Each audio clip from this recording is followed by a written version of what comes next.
आप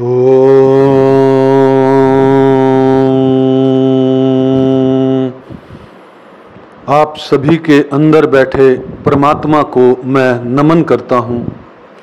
आइए सुनते हैं शिव पुराण की रुद्र संहिता की इस कथा के माध्यम से ऋषि मुनि देवी देवता हमें क्या समझाना चाहते हैं, क्या मैसेज देना चाहते हैं।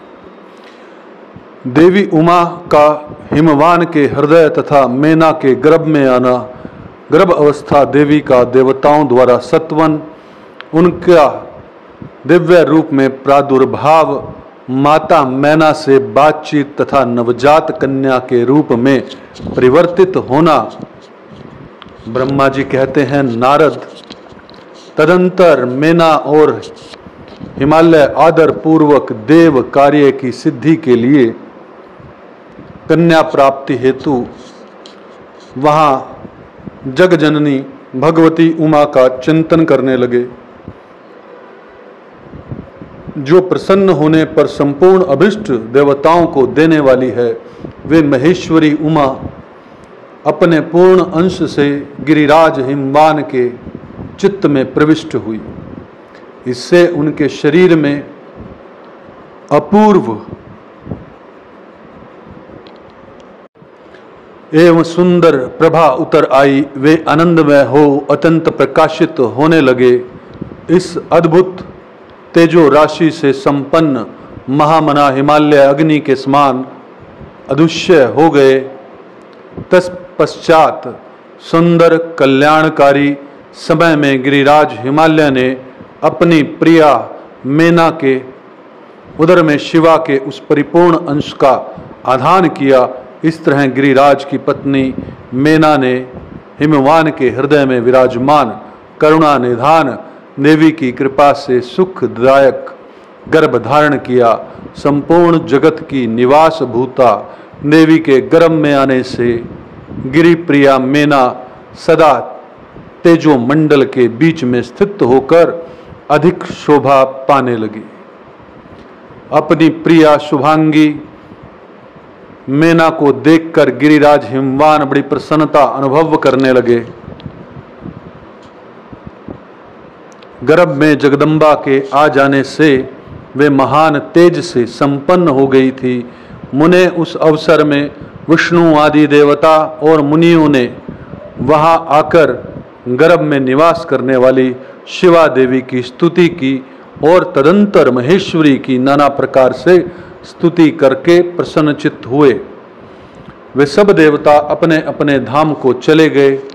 जब 9वां महीना बीत गया और 10वां भी पूरा हो चला, तब जगदम्बा कालिका ने समय पूर्ण होने पर गर्भस्थ शिशु की जो गति होती है उसको धारण किया, अर्थात जन्म ले लिया।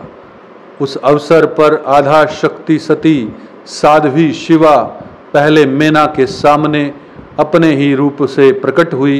वसंत ऋतु में चैत्र मास की 9वीं तिथि को मृगशिरा नक्षत्र में आधी रात के समय चंद्रमंडल से आकाश गंगा की भांति मेनका के उदर से देवी शिवा का अपने ही स्वरूप से प्रादुर्भाव हुआ। उस समय संपूर्ण संसार प्रसन्नता छा गई। अनुकूल हवा चलने लगी जो सुंदर सुगंधित एवं गंभीर थी। उस समय जल की वर्षा के साथ फूलों की वृष्टि हुई। विष्णु आदि सब देवता वहां आए। सबने सुखी होकर प्रसन्नता के साथ जगदम्बा के दर्शन किए और शिवलोक में निवास करने वाली दिव्य रूपा महामाया शिव कामनी मंगलमयी कालिका का माता का सात्वन किया। नारद जब देवता लोग स्तुति करके चले गए, तब मेनका उस समय प्रकट हुई नील कमल दल के समान कांति वाली श्याम वर्णा देवी को देखकर अतिशय आनंद का अनुभव करने लगी। देवी के उस दिव्य रूप का दर्शन करके गिरि प्रिया मेना को ज्ञान प्राप्त हो गया। वे उन्हें परमेश्वरी समझकर अत्यंत हर्ष से उल्लसित हो उठी और संतोष पूर्वक बोली। मैना ने कहा, जगदम्बे महेश्वरी, आपने बड़ी कृपा की है जो मेरे सामने प्रकट हुई। अंबिका के आपकी बड़ी शोभा हो रही है। शिवे, आप संपूर्ण शक्तियों में आधा शक्ति तथा तीनों लोकों की जननी है। देवी, आप भगवान शिव को सदा ही प्रिय हैं, संपूर्ण देवताओं से प्रशंसित पराशक्ति हैं।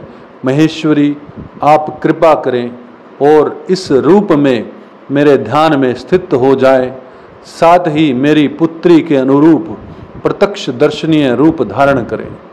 ब्रह्मा जी कहते हैं, नारद, पर्वत पत्नी मैना की यह बात सुनकर अत्यंत प्रसन्न हुई शिव देवी ने उस गिरिप्रिया को इस प्रकार उत्तर दिया। देवी बोली, मैना, तुमने पहले तत्परता पूर्वक मेरी बड़ी सेवा की थी। उस समय तुम्हारी भक्ति से प्रसन्न हो मैं वर देने के लिए तुम्हें निकट आई। वर मांगो। मेरी इस वाणी को सुनकर तुमने जो वर मांगा वह इस प्रकार है, महादेवी, आप मेरी पुत्री हो जाएं और देवताओं का हित साधन करें। तब मैंने तथास्तु कहकर तुम्हें सादर यह वर दे दिया और मैं अपने ग्राम को चली गई। गिरी कामनी, उस वर के अनुसार समय पाकर आज मैं तुम्हारी पुत्री हुई हूँ। आज मैंने जो दिव्य रूप का दर्शन कराया है, इसका उद्देश्य इतना ही है कि तुम्हें मेरे स्वरूप का स्मरण हो जाए, अन्यथा मनुष्य रूप में प्रकट होने पर मेरे विषय में तुम अनजान ही बनी रहती। अतः तुम दोनों दंपति पुत्री भाव से अथवा दिव्य भाव से मेरा निरंतर चिंतन करते हुए मुझ में स्नेह रखो, इससे मेरी उत्तम गति प्राप्त होगी। मैं पृथ्वी पर अद्भुत लीला करके देवताओं का कार्य सिद्ध करूंगी, भगवान शंभु की पत्नी होंगी और सज्जनों का संकट से उद्धार करूंगी। ऐसा कहकर जगत माता शिवा चुप हो गई और उसी क्षण माता के देखते देखते प्रसन्नता पूर्वक नवजात पुत्री के रूप में परिवर्तित हो गई। इस कथा से हमें यह सीखने को मिला कि महादेवी जगदम्बा को भी मनुष्य योनि में आना पड़ा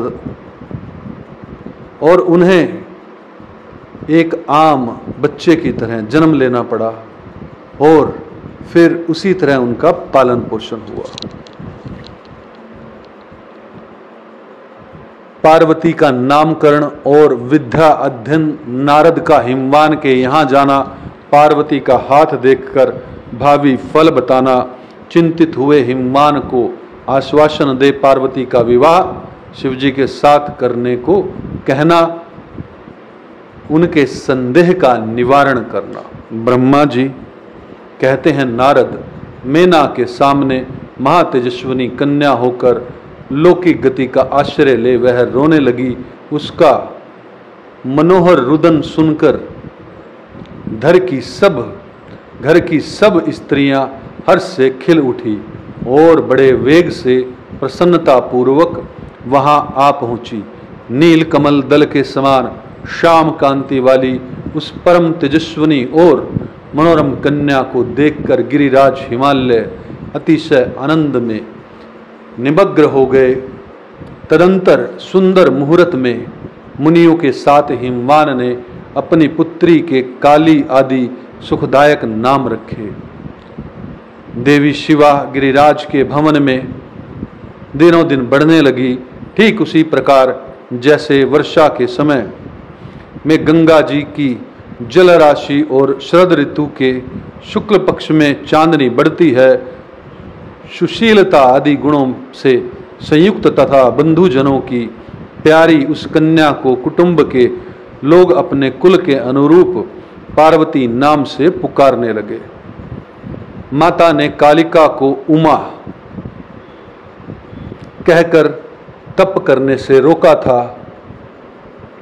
मुने इसलिए वह सुंदर मुख वाली गिरजानंदनी आगे चलकर लोकों में उमा के नाम में से विख्यात हो गई। नारद तदंतर जब विद्या के उपदेश का समय आया तब शिवा देवी अपने चित्त को एकाग्र करके बड़ी प्रसन्नता के साथ श्रेष्ठ गुरु से विद्या पढ़ने लगी। पूर्व जन्मों की सारी विद्या उन्हें उस तरह प्राप्त हो गई जैसे शरत काल में हंसों की पात अपने आप सर्वांग के तट पर पहुंच जाती है और रात्रि में अपना प्रकाश स्वतः महाऔषधियों को प्राप्त हो जाता है। मुने, इस प्रकार मैंने शिवा की किसी एक लीला का ही वर्णन किया है। अब अन्य लीला का वर्णन करूंगा, सुनो। एक समय की बात है, तुम भगवान शिव की प्रेरणा से प्रसन्नता पूर्वक हिमाचल के घर गए। मुने, तुम शिव तत्व के ज्ञाता और उनकी लीला के जानकारों में श्रेष्ठ हो। नारद गिरिराज हिमालय ने तुम्हें घर पर आया देख प्रणाम किया, तुम्हारी पूजा की और अपनी पुत्री को बुलाकर उससे तुम्हारे चरणों में प्रणाम करवाया। मुनीश्वर फिर स्वयं ही तुम्हें नमस्कार करके हिमाचल ने अपनी सौभाग्य की सराहनी की और अत्यंत मस्तक झुका हाथ जोड़ तुमसे कहा। हिमालय बोले, हे मुने नारद, ब्रह्मा पुत्रों में श्रेष्ठ ज्ञानवान प्रभो, आप सर्वज्ञ हैं और कृपा पूर्वक दूसरों के उपकार में लगे रहते हैं। मेरी पुत्री की जन्म कुंडली में जो गुण दोष हों उसे बताइए। मेरी बेटी किसकी सौभाग्यवती प्रिय पत्नी होगी? ब्रह्मा जी कहते हैं, मुनि श्रेष्ठ, तुम बातचीत में कुशल और कौतकी तो हो ही।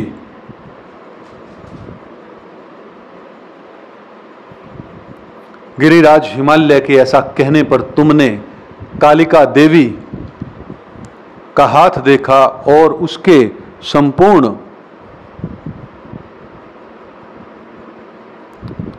अंगों पर विशेष रूप से दृष्टिपात करके हिमालय से इस प्रकार कहना आरंभ किया। नारद बोले, शैलराज और मैना, आपकी यह पुत्री चंद्रमा की आदि काल के समान बड़ी है। समस्त शुभ लक्षण इसके अंगों की शोभा बढ़ाते हैं। यह अपने पति के लिए अत्यंत सुखदायिनी होगी और माता पिता की भी कीर्ति बढ़ाएगी। संसार की समस्त नारियों में यह परम साध्वी और स्वजनों को सदा महान आनंद देने वाली होगी। गिरिराज, तुम्हारी पुत्री के हाथ में सब उत्तम लक्षण ही विद्यमान है, केवल एक रेखा विलक्षण है, उसका यथार्थ फल सुनो। इसे ऐसा पति प्राप्त होगा जो योगी, नंग धड़ंग रहने वाला, निर्गुण निष्काम होगा। उसके न माँ होगी न बाप होगा, उसे मान सम्मान का भी कोई ख्याल नहीं रहेगा और वह सदा अमंगल वेश धारण करेगा। ब्रह्मा जी कहते हैं, नारद, तुम्हारी इस बात को सुनकर और सत्य मानकर मैना तथा हिमालय दोनों पति पत्नी बहुत दुखित हुए। परंतु जगदम्बा शिवा तुम्हारे ऐसे वचन को सुनकर और लक्षणों द्वारा उस भावी पति को शिव मानकर मन ही मन हर्ष से खिल उठी। नारद जी की बात कभी झूठ नहीं हो सकती, यह सोचकर शिवा भगवान शिव के युगल चरणों में संपूर्ण हृदय से अत्यंत स्नेह करने लगी। नारद उस समय मन ही मन दुखी हो हिमवान ने तुमसे कहा, मुने, उस रेखा का फल सुनकर मुझे बड़ा दुख हुआ। मैं अपनी पुत्री को उससे बचाने के लिए क्या उपाय करूं? मुने, तुम महान कौतुक करने वाले और वार्तालाप विशारद हो। हिमवान की बात सुनकर अपने मंगलकारी वचनों द्वारा उनका हर्ष बढ़ाते हुए तुमने इस प्रकार कहा। नारद बोले, गिरिराज, तुम स्नेह पूर्वक सुनो। मेरी बात सच्ची है, वह झूठ नहीं होगी। हाथ की रेखा ब्रह्मा जी की लिपि है, निश्चय ही वह मिथ्या नहीं हो सकती। अतः शैलव पर इस कन्या को वैसा ही पति मिलेगा, इसमें संशय नहीं है। परंतु इस रेखा के कुफल से बचने के लिए एक ही उपाय है कि उसे प्रेम पूर्वक सुनो। उसे करने से तुम्हें सुख मिलेगा। मैंने जैसे वर का निरूपण किया है वैसे ही भगवान शंकर है। वे सर्वसमर्थ हैं और लीला के लिए अनेक रूप धारण करते रहते हैं। उनमें समस्त कुलक्षण सद्गुणों के समान हो जाएंगे। समर्थ पुरुष में कोई दोष भी हो तो वह उसे दुख नहीं देता। असमर्थ के लिए ही वह दुखदायक होता है। इस विषय में सूर्य, अग्नि और गगन का दृष्टांत सामने रखना चाहिए। इसलिए तुम विवेक पूर्वक अपनी कन्या शिवा को भगवान शिव हाथ में सौंप दो। भगवान शिव के सबके ईश्वर हैं, सेव्य हैं, निर्विकार है, समर्थशाली हैं और अविनाशी हैं। वे जल्दी ही प्रसन्न हो जाते हैं, अतः शिव को ग्रहण कर लेंगे, इसमें संशय नहीं है। शिवा को ग्रहण कर लेंगे, इसमें संशय नहीं है। विशेषत वे तपस्या में वश में हो जाते हैं, तपस्या से वश में हो जाते हैं। यदि शिवा तप करे तो सब काम ठीक हो जाएगा। सर्वेश्वर शिव सब प्रकार से समर्थ हैं। वे इंद्र के वंश का भी विनाश कर सकते हैं। ब्रह्मा जी उनके अधीन हैं तथा वे सबको सुख देने वाले हैं। पार्वती भगवान शंकर की प्यारी पत्नी होंगी। वह सदा रुद्रदेव के अनुकूल रहेंगी क्योंकि वह महासाध्वी और उत्तम व्रत का पालन करने वाली हैं तथा माता पिता के सुख को बढ़ाने वाली हैं। यह तपस्या करके भगवान शिव के मन को अपने वश में कर लेगी और वे भगवान भी इसके सिवा किसी दूसरी स्त्री से विवाह नहीं करेंगे। इन दोनों का प्रेम एक दूसरे के अनुरूप है। वैसा उच्च कोटि का प्रेम न तो किसी का हुआ, न इस समय है और न आगे होगा। गिरिश्रेष्ठ इन्हें देवताओं के कार्य करने हैं। उनके जो काम नष्ट प्राय हो गए हैं उन सब का इनके द्वारा पुनः उज्जीवन या उद्धार होगा। अधिराज आपकी कन्या को पाकर ही भगवान हर अर्धनारीश्वर होंगे। इन दोनों का पुनः हर्षपूर्वक मिलन होगा। आपकी यह पुत्री अपनी तपस्या के प्रभाव से सर्वेश्वर महेश्वर को संतुष्ट करके उनके शरीर के आधे भाग को अपने अधिकार में कर लेंगी। उनका अधिकी अर्धांगिनी बन जाएंगी। गिरिश्रेष्ठ तुम्हें अपनी यह कन्या भगवान शंकर के सिवा दूसरे किसी को नहीं देनी चाहिए। यह देवताओं का गुप्त रहस्य है, इसे कभी प्रकाशित नहीं करना चाहिए। हिमालय ने कहा, ज्ञानी मुने नारद, मैं आपको एक बात बता रहा हूँ, उसे प्रेम पूर्वक सुनिए, आनंद का अनुभव कीजिए। सुना जाता है महादेव जी सब प्रकार की आसक्तियों का त्याग करके अपने मन को संयम में रखते हुए नित्य तपस्या करते हैं। देवताओं की भी दृष्टि में नहीं आते। देव से ध्यान मार्ग में स्थित हुए वे भगवान शंभु पर ब्रह्मा में लगे हुए अपने मन को कैसे हटाएंगे? ध्यान छोड़कर विवाह को कैसे उदित होंगे? इस विषय में मुझे महान संदेह है। दीपक लोक के समान प्रकाशमान, अविनाशी, प्रकृति से परे, निर्विकार, निर्गुण, सगुण, निर्वेश और निरीह जो परब्रह्मा है, वही उनका अपना सदाशिव नाम स्वरूप है। अतः वे उसी का सर्वत्र साक्षात्कार करते हैं। किसी ब्रह्मा अनावस्तु पर दृष्टि नहीं डालते। मुने यहाँ आए हुए किन्नरों के मुख से उनके विषय में नित्य ऐसी ही बात सुनी जाती है। क्या वह बहु बात मिथ्या है? विशेषतः यह बात भी सुनने में आती है कि भगवान हर ने पूर्व काल में सती के समक्ष एक प्रतिज्ञा की थी। उन्होंने कहा था कि दक्ष कुमारी प्यारी सती, मैं तुम्हारे सिवा किसी दूसरी स्त्री का अपनी पत्नी बनाने के लिए न वर्ण करूंगा न ग्रहण। यह मैं तुमसे सत्य कहता हूँ। इस प्रकार सती के साथ उन्होंने पहले ही प्रतिज्ञा कर ली है, अब सती के मर जाने के बाद वे दूसरी किसी स्त्री को कैसे ग्रहण करेंगे।